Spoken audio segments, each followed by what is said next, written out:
Today. You can go ahead and return to your seats there. All right, I won't be. I get to exercise my legs for a while. I'm not the oldest Parker that's usually up here. And while my dad's out of town, I'm happy to fill in and talk with you today.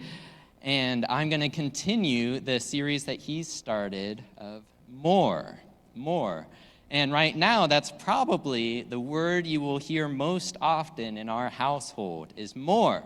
I don't know, how much time lately you've spent around little ones like that, but that's one of the first words ours has learned is more. More. This is the sign for more. More food, more snacks, more drinks, more cuddles, more TV, whatever it may be. But more is very much saturating our household right now. So it seems appropriate, that I'm up here and get to talk about it today. But my dad's been talking about more fruits of the Spirit, more power, more obedience, and so I'm going to continue that theme today. But when I come up, I usually try to take a broad perspective, a little overview, and so. But just like my son frequently signs for more food, more drink, and all that, that's usually how I use the word more as well.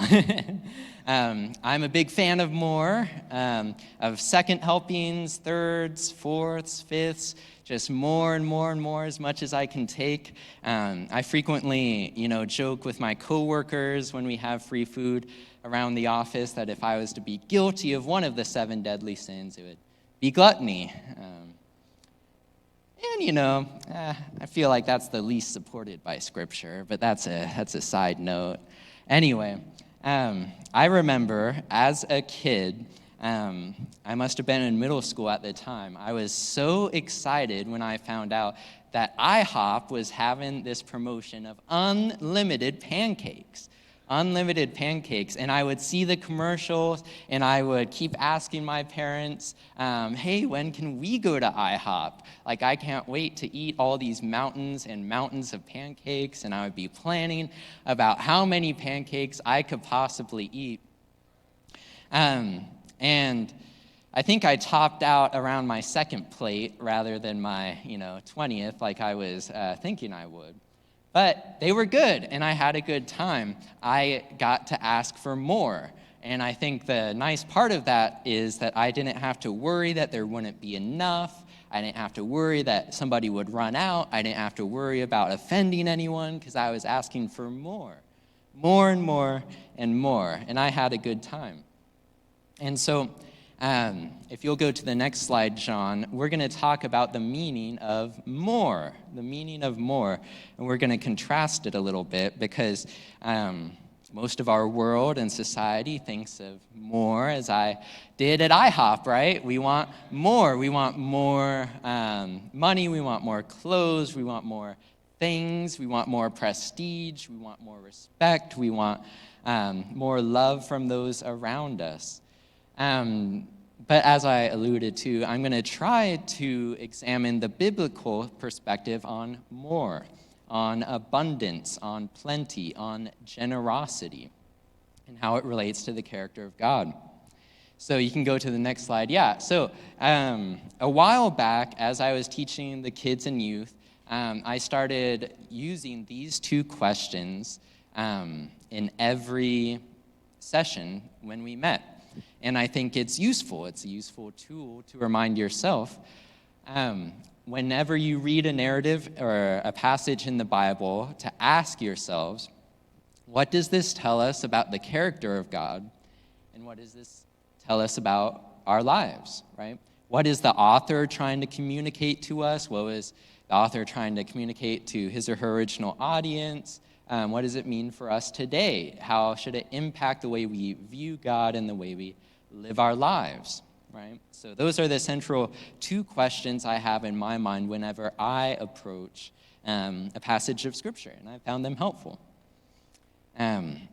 And part of my goal up here is to equip you, to give you some tools that you can use. All right, awesome. So I want you to, thinking about more about abundance, about plenty, about generosity as it relates to the character of God. I've learned from different people, it's helpful to think of God as a good host, like a good party host, right? Now, when you go to a good party with friends, a church banquet, or a life group, you hopefully have also experienced a good host. I think of our own Ann Cole as an excellent host, has put on many functions here, right? When I go to a banquet, that's right. When I go to a banquet or life group or event hosted by Ann Cole, I don't have to worry about, is there gonna be enough food? Am I gonna go away hungry? Is it, gonna be a sad and forlorn atmosphere? No, I don't have to worry about that. I know all my needs will be met. I know I will not only walk away full, but will walk away with food to last me for many more days after that. Because she is a good host, right? She takes care of the needs of her guests. And so when you arrive, you can just focus on the other people there. You don't have to worry. You don't have to fight for what's out there, right? Some of those dishes may go faster than others, and you may be a little more eager to get some. But other than that, there's no conflict. There's no fighting. All your needs are met. So that's what I'm going to center on, and I'm going to explore that theme of our God, Yahweh, as the good host, as the generous host, as the host who provides plenty and more than enough, right? Famous passage, John 10:10. Jesus says, the thief came to steal, to kill, and to destroy. But I've come so that you may have life, and not just any old life, but life to the most abundant, life abundantly, overflowing, more than enough, above and beyond, right? And so that is the mission statement of Christ when he came, but we see that reflected all throughout the biblical story. Okay? So I wanted to, you can go to the next slide, I wanted to bring this up, that back in Exodus, when Yahweh brings Moses up on the mountain, this is how he describes himself. This is the most referenced and the most cited verse in the Old Testament, cited over 40 other times throughout the Old Testament. And this is him speaking about himself. Yahweh is compassionate and gracious, slow to anger, overflowing with loyal love and faithfulness. Those 5 characteristics are how our God described himself, right? How he set himself apart from all the other gods and the cultures around his people. And I think it's important to come back to that verse because every author of our Bible constantly came back to that verse. And it really grounds our picture of who our God is. And I try to refer to our God as Yahweh because in our culture, the word God has sort of been watered down. It's sort of, kind of just a general idea of a greater spiritual force or moral standing. But our God gave himself the name of Yahweh, the Lord of hosts. All right, so this is how our God describes himself. He is overflowing with loyal love and faithfulness. Previously, I talked about that word faithfulness, the word emet. You remember that? You remember me stomping around up here? That God is faithful like a rock. We can build our foundation upon him. All right, so I'm going to talk about the overflowing aspect a little bit more today. But this does set our God apart from everyone else, apart from every other deity out there, apart from everything else that people worship and give their attention to, right? He is a generous host. He is not someone we have to curry favor with. He's not someone we have to earn our way with. Unlike the deities of ancient Greece, of the Hindu religion, the Eightfold Path of Buddhism, the good works of Catholicism, our God, Yahweh, is overflowing with faithful love. He is a generous host and pours his blessings out upon us. We don't have to compete with each other for his favor. But there is, throughout the story of the Bible, there is another picture of God. There's another picture of Yahweh, right? And that conflict is set up within the Garden of Eden, right? So another tool, you can go to the next slide. As we trace a theme throughout the Bible, you can go to the next slide, sorry. It is usually best to start in the beginning, right? In the beginning, a theme is important when it is traced throughout the entire Bible from start to finish. So if its beginnings are in the Garden of Eden, it's a good sign you'll find it elsewhere, right? So there was nothing. There was nothing. The Spirit of God in Genesis 1:2 hovered over the waters of chaos, the waters of nothingness, the waste and wild that was before creation. And then God said, "Let there be light." And he separated the light from the darkness, and he brought order into an orderless existence. And within that, he brought a garden. He cultivated a garden, right? He created the world in the 7 days. He brought all forms of life into the world. And then it says, within that land, within that wilderness, he created a garden. He created a garden, and he made man and women in his own image. And there was plenty, right? They could eat of every tree in the garden except one. There was plenty. They did not have to struggle. They did not have to work the ground. There was plenty to go around. But, within Genesis 3, we're introduced to the central conflict and the two diverging pictures of God and of existence. And, we have the image of the snake, of the deceiver, of the Satan who comes in, and he whispers to Eve, what if God is holding out on you? What if there are better things out there for you besides what Yahweh has provided? You look at this tree and look at its fruits, and it looks good in your own eyes, so why not take it for yourself? Why not take matters into your own hands? Why trust in the plan and the order and the life that God has provided for you? What if he's holding out on you? What if there are better things out there? And this is the lie. This is the picture of God and of existence that humanity fell for, that we chose. Instead of the picture of Yahweh and of existence, that he is a generous host, that he has provided for all of our needs, that he knows what is best for us, we chose to believe that he was holding out on us, that we could get what we needed on our own terms, by pursuing what looks good in our own eyes instead of trusting in what he has said is good.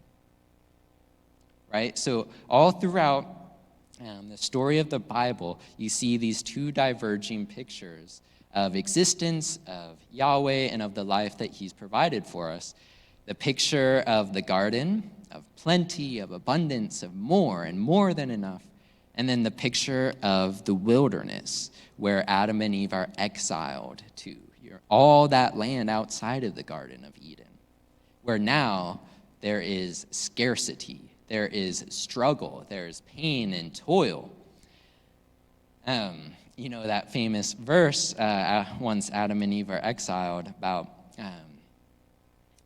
forevermore that childbirth will be painful, did not refer to some punishment on Eve for the fall, but it referred to the circumstances in which, because of her own decisions, she would have to bear children.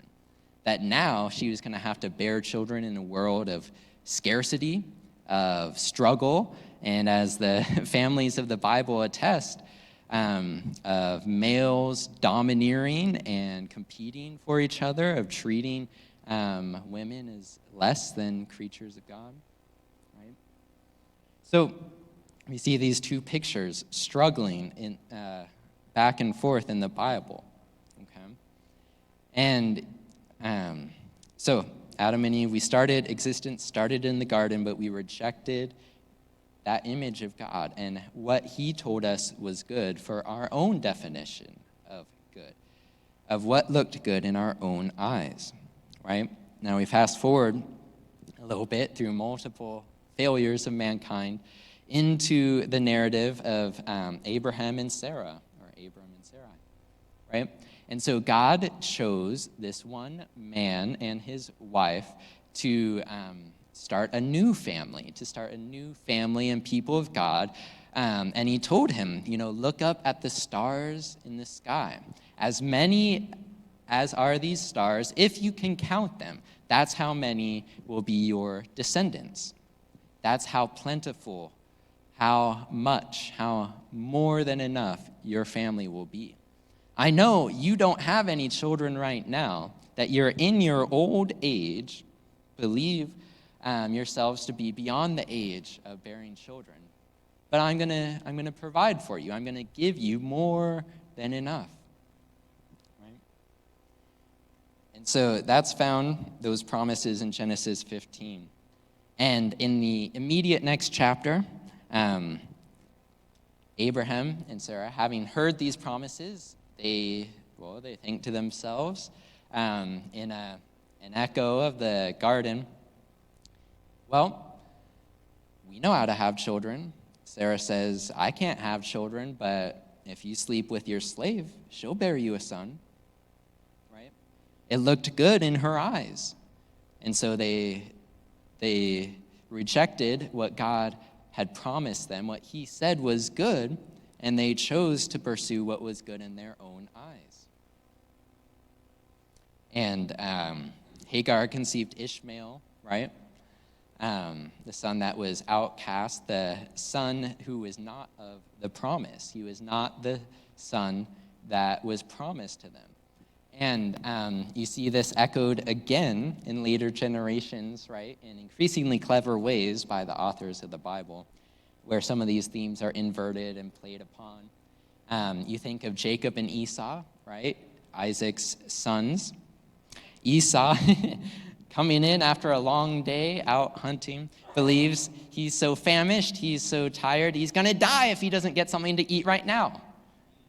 He doesn't believe there's enough. He doesn't believe that his needs are going to be met. He believes his brother can make him something good right now, and that's what's going to be good for him. So he sells off his birthright, and Jacob lets him, happy to. And then later, Isaac, blind and old, ready to pass on the blessing to the firstborn, and Jacob and Rebekah, having heard the promise of God, of what God told them was going to be good, right? The promise that Jacob was going to carry on the promises of Abraham. They say, well, we know how to do that. We see a way that looks good to us of achieving that end. And so he dresses up in goat skins, deceives his blind and elderly father, and then has to flee from his household because his brother is in danger of murdering him, in an echo of Cain and Abel, right? And as a kid, it was hard for me to see or to appreciate what the author was trying to communicate in that story, right? Because I would think to myself, well, this is what God had promised, is that Jacob was going to carry on this blessing, and Jacob got the blessing, so, why do all these bad things keep happening to Jacob? And it's just been within the past couple of years that I've really grown to appreciate that what the author is trying to depict is Jacob reenacting that fall, and in many instances, taking up the role of the snake, of the deceiver himself. Jacob means trickster, right? Deceiver, the one who grasps the heel. And I got to explain that to some kids a little while ago when we were telling this story. But, it was not desirable for Jacob and his mother to see what looked good in their own eyes and take it for themselves instead of trusting in what God had already told them was good. It was a failure. And that's why he ends up exiled from his home. He ends up in slavery and bondage to his uncle, who in turn deceives the deceiver multiple times, right? And yet, God renews his promises to Jacob. He says, despite all of this, I'm not giving up on you. There is enough. There is plenty. And you continue to see, as you follow down the story of the Old Testament, you see this theme played upon again and again. Story of Joseph, right?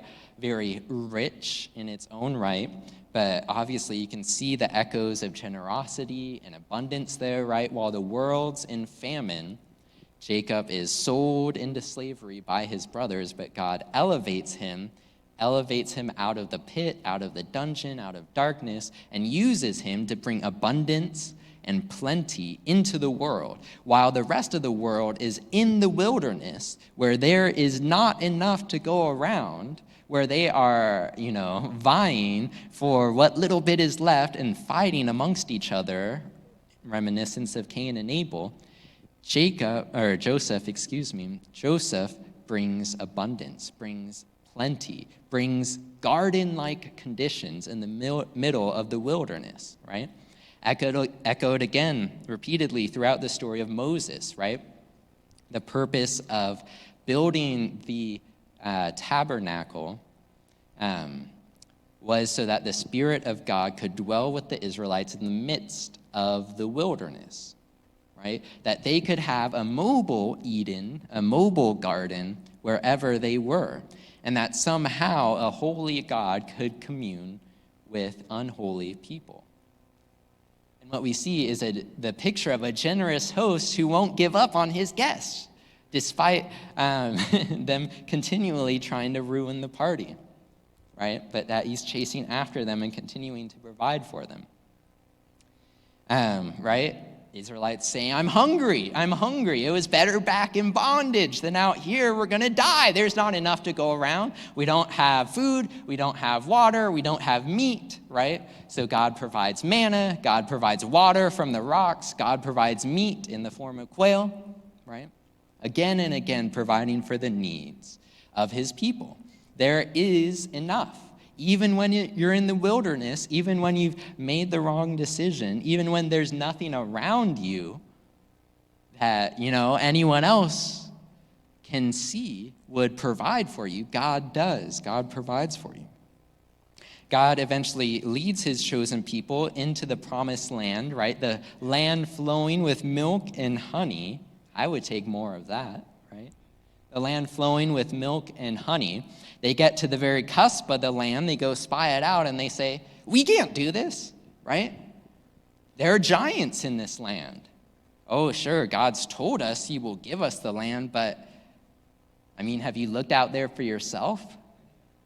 Does it look good in your eyes to go into that land and to contend with those people? They'll wipe us out. Better just to rebel against the guy who let us out here and go all the way back to slavery.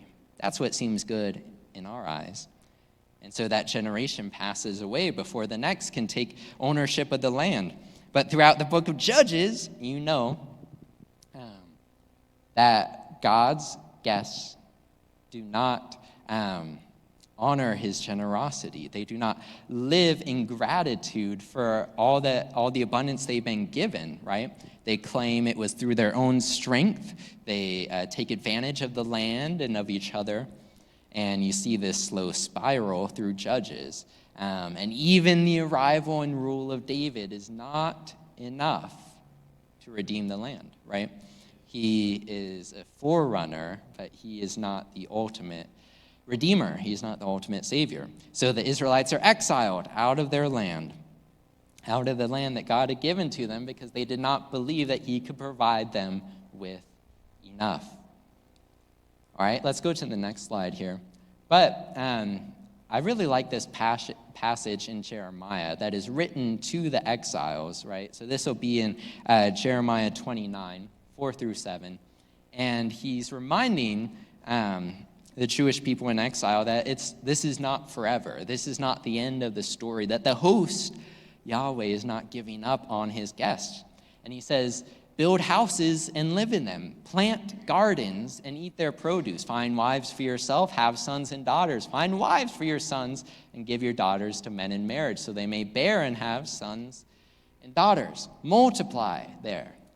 Be fruitful and multiply. Echo of creation itself. Do not decrease. Pursue the well-being of the city I've deported you to. Pray to the Lord, to Yahweh, on its behalf, for when it thrives, you will thrive. Even in the middle of the wilderness, I want you to live like you're still in the garden. Even in the middle of the wilderness and in a foreign land where you've lost everything that you thought was important to you, I'm still going to provide. I'm still going to host you. I've not given up on you, right? Even in your life, when, you look around and you see, I don't have anything going my way. What do I have to count on here? What do I have to depend on? God has said that he's not going to give up on you, right? Same letter of Jeremiah, right? I know the plans that I have for you, as he's writing to these exiled peoples. When we find ourselves in exile, and we find that in our lives we've believed the wrong picture of who God is, of who Yahweh is, and we've chosen this picture of the wilderness instead. God says, I'm still going to bring you back to the garden. And that brings us to the story of Jesus, right? Even when the Israelites were brought back to the land of Canaan, still they continued to fall, still they continued to not live in gratitude to their Creator. So the Creator came to his own creation. The host himself said he would show us how to live at his party, right? In his creation. Okay. And John, if you could go back a few slides to that one I skipped earlier, the passage in Matthew. It's Jesus speaking on the Sermon on the Mount, right? Jesus' ethic, right? His Sermon on the Mount. And one of these hard passages, as many are in his Sermon on the Mount, he says, therefore I tell you, don't worry about your life, what you will eat or drink, or about your body, what you will wear. Isn't life more than food and the body more than clothing, right? Look at the birds of the field, how they gather food and they don't worry about if they're going to have enough for tomorrow. Look at the flowers out there blooming in all their splendor, all their regalia, shining better than Solomon himself, right? They don't worry, they don't fret about, is God going to provide for me today, right? And it's very challenging, right, this verse? Because we have to divorce ourselves, we have to separate ourselves from the view that the world has of this existence, of the view and the words that the snake keeps whispering in our ears, that there's not enough to go around, that we have to, claw and we have to stomp on others and we have to fight for whatever little bit we can get, right? It's a jungle out there. But Jesus continually has this image of a different creation, and it's because he has a different image of the character of his Father, of Yahweh himself, right? For you to live like this, for you not to worry about your life, about what will be provided for you, you have to believe in a provider. You have to believe in a creator to live like this in his creation. Okay. I'm going to jump forward a little bit, and I want to focus in for just a few minutes here on one of the most famous narratives when we talk about abundance and plenty. Right? So if you'll turn to John chapter 6 with me, the story of feeding the 5,000, I'm sure, is one we've all heard quite a bit, one that we're very familiar with. So I'm going to read that real quick for us. So John 6, starting in verse 5. When Jesus looked out and saw a large crowd had arrived, he said to Philip, "Where can we buy bread to feed these people?" He said this to stretch Philip's faith. He already knew what he was going to do. Philip answered, 200 silver pieces wouldn't be enough to buy bread for each person to get a little piece. But we don't call him doubting Philip. One of the disciples, Andrew, he said, "Well, we have a little boy here who has 5 loaves and 2 fish, but that's a drop in the bucket for a crowd like this." Jesus said, "Make the people sit down." There was a nice carpet of green grass here. They all sat down, about 5,000 of them, of the men. Then Jesus took the bread and, having given thanks, gave it to those who were seated. He did the same with the fish. All ate as much as they wanted. There was more than enough for everyone. When the people had eaten their fill, he said to his disciples, "Gather the leftovers so nothing is wasted." They went to work and filled 12 large baskets with leftovers from the 5 barley loaves. Not only was there enough, not only did everyone get a little piece, a little snack, and sent back home for the rest, but there was more than enough for everyone, right?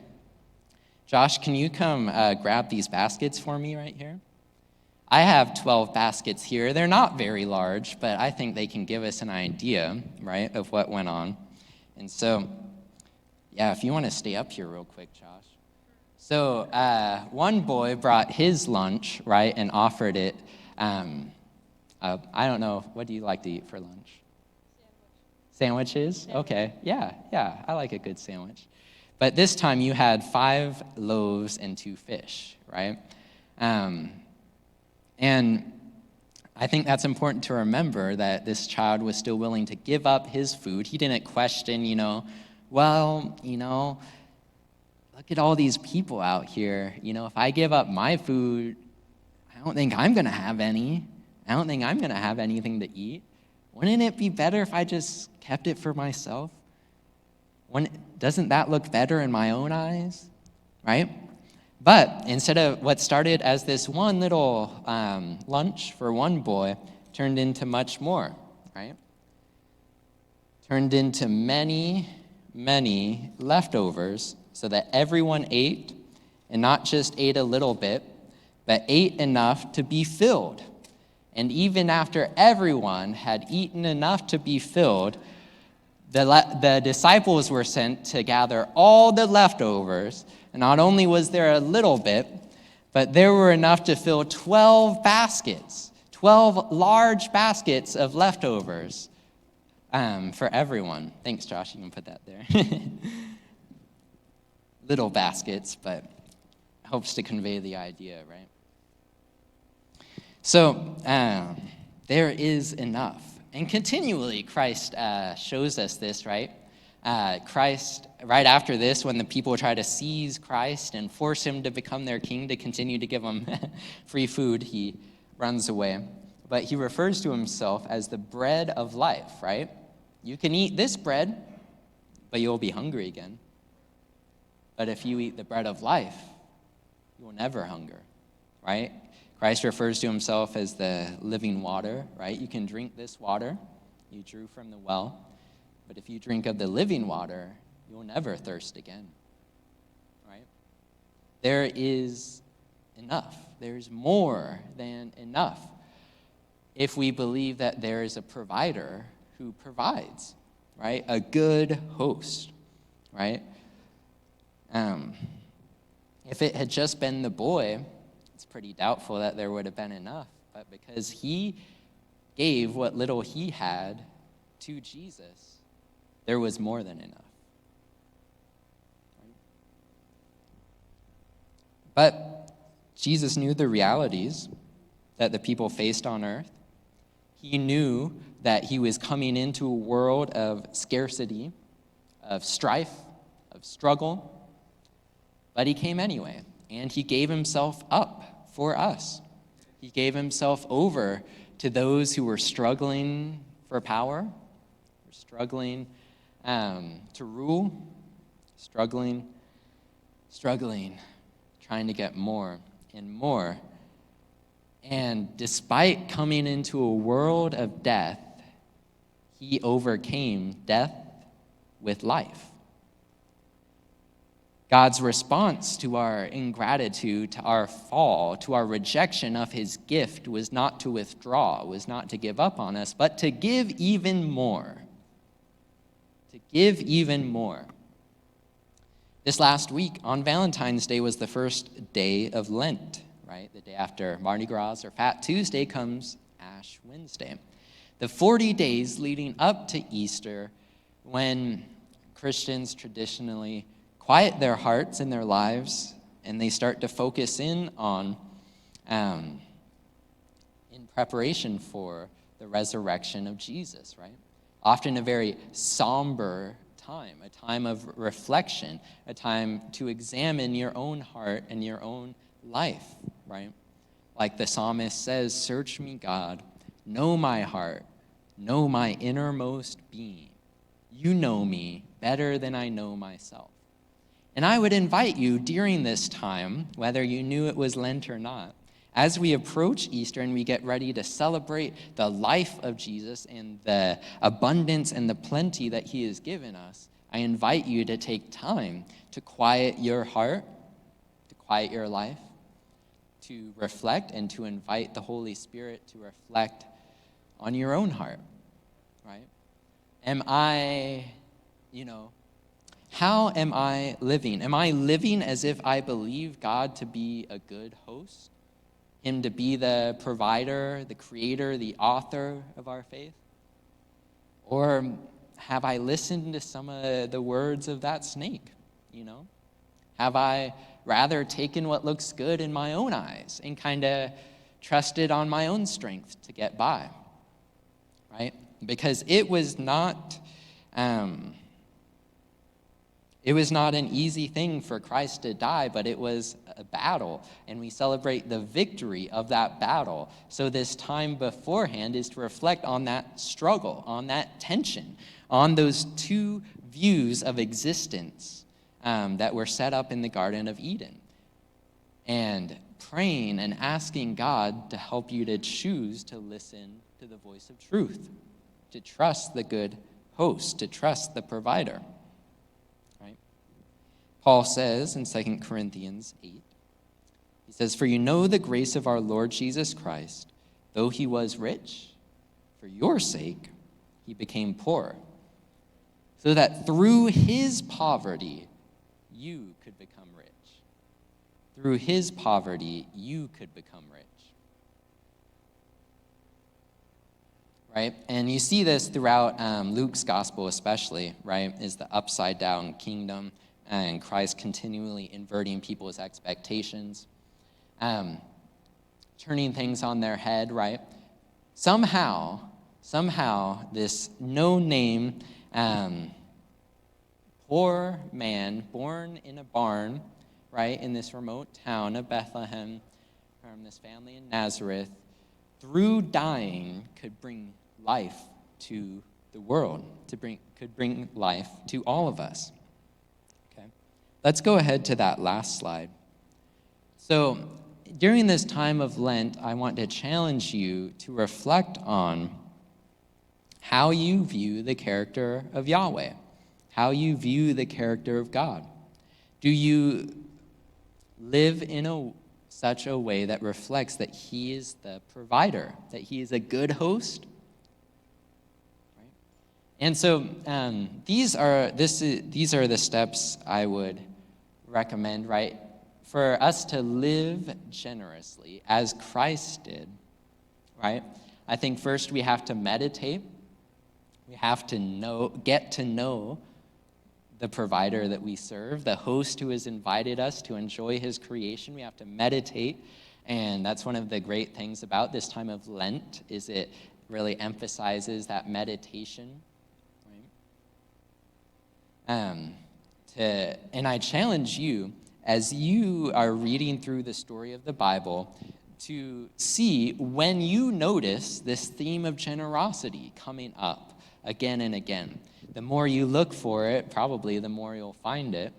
But it is throughout the story of the Bible, and I alluded to a few of the ones that occurred to me. But I urge you to meditate on the character of God, on him as the good host, on his generosity and how he has given us more than enough. Then I challenge you to imitate Christ, right? Paul calls us the ambassadors of Christ, his representatives here on earth. That somehow, just like the Israelites in the Sinai and in exile, that even though we're in the midst of the wilderness now, we can live as if we're in the garden already. That is the challenge that's been imparted to you and to I. It doesn't make sense to give. It doesn't make sense to give up what you have if you're in the wilderness. It doesn't make sense to the world. But if you have a provider, if you have a good host, who you know has given you more than enough, it's so easy. It's so easy to give, right? And so I want to read to you one last passage from Luke 6. But I say to you who listen, love your enemies. Do what is good to those who hate you. Bless those who curse you. Pray for those who mistreat you. If anyone hits you on the cheek, offer the other also. If anyone takes away your coat, don't hold back your shirt either. Doesn't make sense if you're in the wilderness. Doesn't make sense if you don't have enough.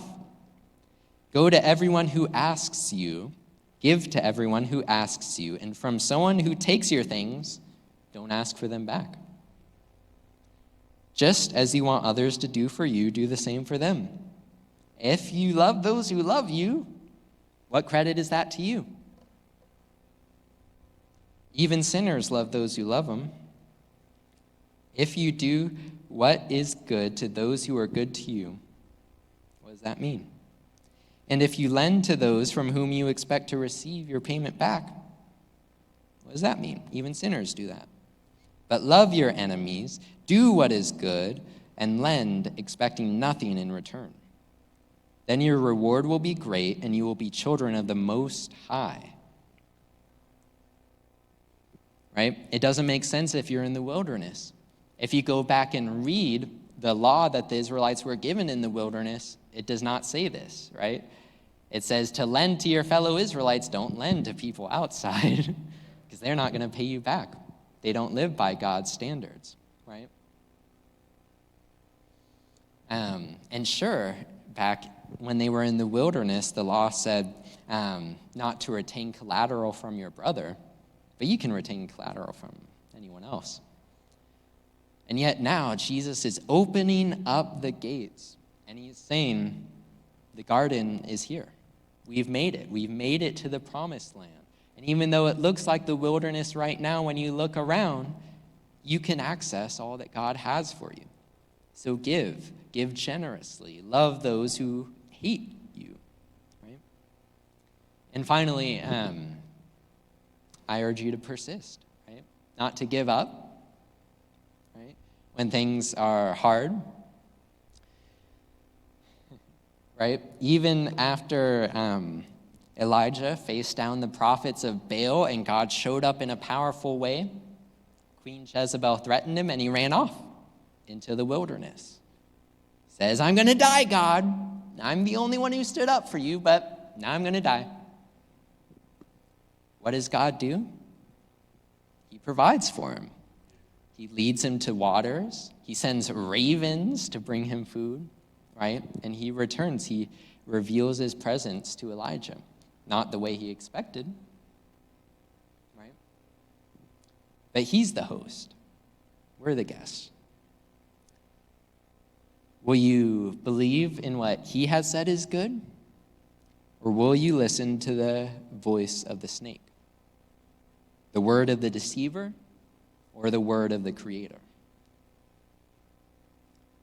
Persist. Do you live as if God is the provider? Do you give freely to those around you? Do you go the extra mile? Do you bear fruit in your life? What always sends chills down my spine when I read through the Gospels is the many times Jesus tells an agricultural parable, and he reminds me that all of those plants out there that do not produce fruit will be chucked into the fire, right? But he owns the vineyard. He has given us everything we need to bear fruit, right? He has given us more than enough. And persist that, it's not just about coming to church or knowing about Jesus and then stopping there. But your relationship with Christ, with Yahweh, can continuously grow, can become more and more. As Paul said, can transform like looking in a mirror from glory to glory. From glory to glory. But Paul also said, I die every day. Every day I have to kill the old man. Every day. He's still there. He's hanging on my back, and I got to throw him off. I have to put him to death. Right? That is not an easy thing to do. It's a daily and constant struggle. But God has given you what you need, right? As Paul said when he was sitting in the Philippi jail, right? I know what it's like to have a lot. I know what it's like to have a little, right? But all things are possible, right? I can do all things through Christ who strengthens me. He wasn't really referring to winning a basketball game there, but was more referring to no matter how things look around you, even when you're in the wilderness, you can still grow closer to God. You can still live generously. You can still give. You can still give generously.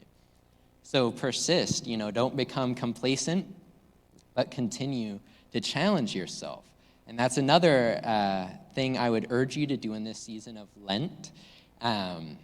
If you've been around the church or around Christ for a long time, I would challenge you to find new ways to examine the scriptures, new perspectives through which you can see, new ways in which you can reach the people around you.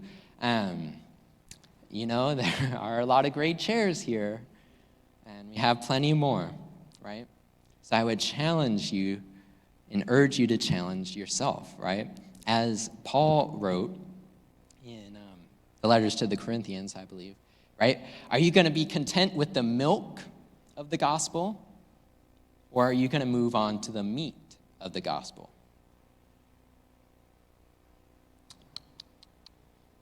I can't feed my boy milk forever. It's only going to get him so far. He's going to need more at some point. He's going to need more than just milk. And I think we do too. So I'll invite the worship team to come back up for a closing song. I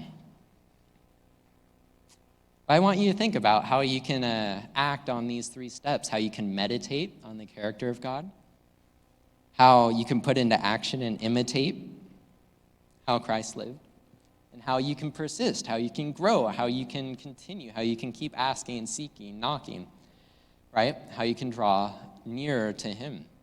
As the Apostle James says in his letter, draw near to God, and he'll draw near to you. All right, I get more of my little guy. Aha, that was a joke. All right. So if you'll go ahead and stand up with me, we'll go ahead. I'll pray for a few moments. Yeah. We'll have some time in worship. We'll pray for our needs as a congregation and then be dismissed today. So dear Jesus, we thank you for today. And we thank you for this life that you've given us, God. We thank you that we can trust that you will provide above and beyond what we need, that you've given us the abundant life right now. And I ask that you would challenge us. Holy Spirit, you would make your presence known within us, that we may live more and more like you each and every day, that we may carry the fragrance of your presence where we go, that we may progress from the milk to the meat of the gospel, that we may be your ambassadors in our lives. So show us how we can grow, how we can challenge ourselves, how we can become more like you.